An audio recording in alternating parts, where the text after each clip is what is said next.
Hi, this is Ed with Bush Basics.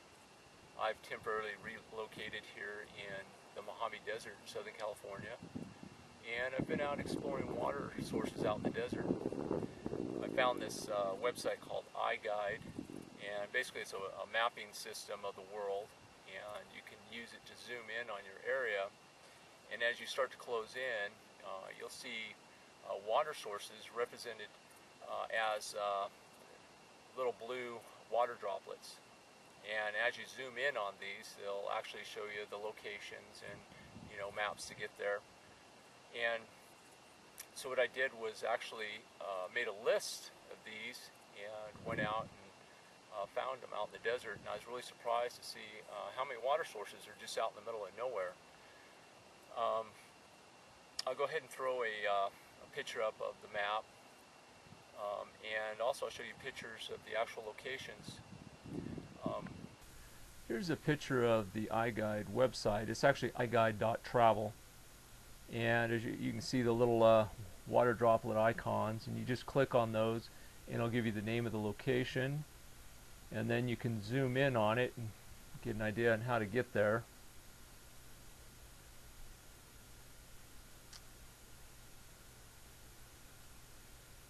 And here's a picture of it. It's got a fence around it and a covering. I believe BLM does this to preserve it and make it accessible to wildlife.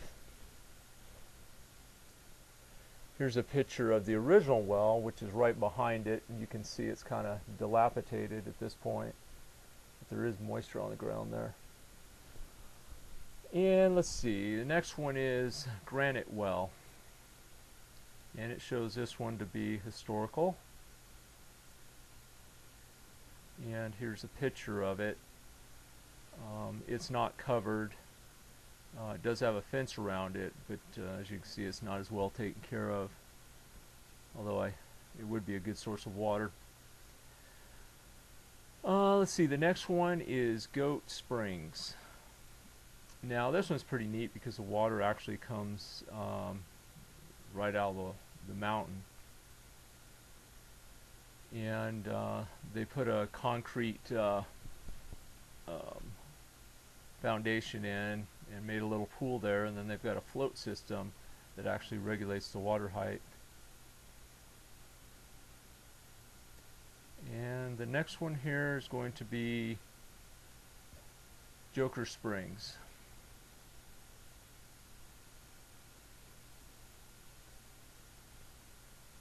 And this one is actually, or was used for cattle.